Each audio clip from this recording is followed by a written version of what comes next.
आएगा, जिसमें हम लोग स्पेशली बात करेंगे एक्सेलरेशन की। ठीक है, एक्सेलरेशन की जो कि इसका है क्लास 9 की है, क्लास 9 क्लास की है। तो इसमें बस ये डिस्कशन होगा। तो पहली चीज़ क्या है, वेलोसिटी। वेलोसिटी क्या होती है? Velocity of the body is defined as distance travel by the body as a given direction in a unit time. In a unit time. तो वेलोसिटी बराबर क्या हो जाएगा तुम्हारा? Distance travel in a given direction बटे time taken. तो V vector बराबर क्या हो जाएगा? Displacement S vector upon time taken. ठीक। पांचवें फार्मूले में बोल रहा है कि when a body is moving straight line and covering equal distance in equal interval time.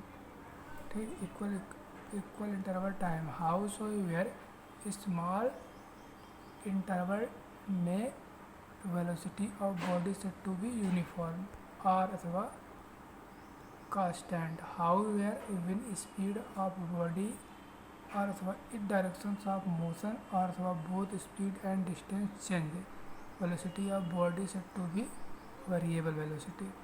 ठीक। छठा फार्मूला बोल रहा है कि when a velocity of body change at uniform rate cover the period of time. तो एवरेज वेलोसिटी बराबर क्या होता है? Initial velocity plus final velocity by 2। Acceleration of body is defined as rate of change of velocity of body with time. ठीक। Acceleration बराबर क्या हो जाएगा? चेंज इन वेलोसिटी बटे टाइम टेकन, मतलब v minus u by T.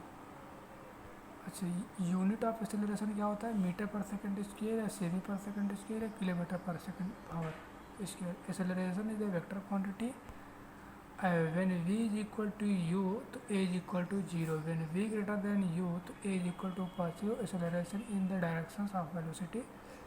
लेकिन तीसरी condition में देखा v greater than u तो a is negative, a is negative acceleration is called the retardation, it is direction opposite to the direction of the body velocity।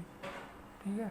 आठवां formula बोल रहा है कि when a velocity of body change by equal amount in interval of time acceleration of body said to be uniform। ठीक। however when velocity change by the unequal amount in interval time तो acceleration said to be variable। ठीक, यहाँ तक फंडा clear. अगला theory देखो यार, अगला थ्योरी क्या बोल रहा है?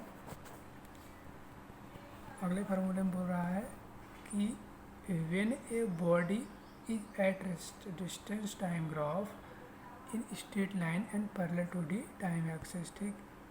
दूसरा प्रॉब्लम बोल रहा है when a body is uniform motion distance time graph straight line inclined to the time axis tangent of the angle inclined the given slope of distance time graph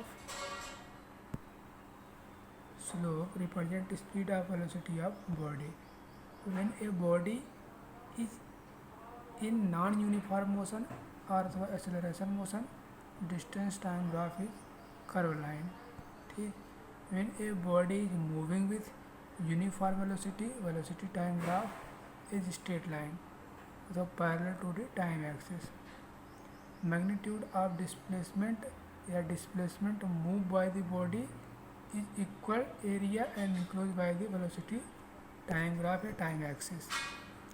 पांचवें फार्मूले में क्या बोल रहा है कि when a body moving with uniform acceleration तो velocity time graph is straight line inclined x axis. ठीक, inclined x axis.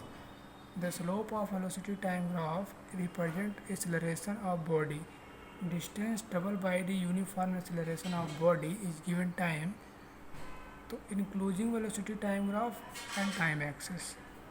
when a body is moving with variable acceleration velocity time graph is curved by line। ये फंडा clear हो गया। अगला फंडा देखो यार क्या है, बोल रहा है when a body is moving along straight line with uniform acceleration and equation is given v is equal to u plus at velocity time relation है। ठीक। जबकि S is equal to u t plus half 1/2 a t square position time relation है। अच्छा, तीसरे problem क्या बोल रहा है? V is equal to v square minus u square is equal to 2 a s position velocity relation है। ठीक। तो in all three equation u represent initial velocity of body and a uniform acceleration of body, v final velocity of body and t second and s distance double three equation of motion derived from velocity time graph.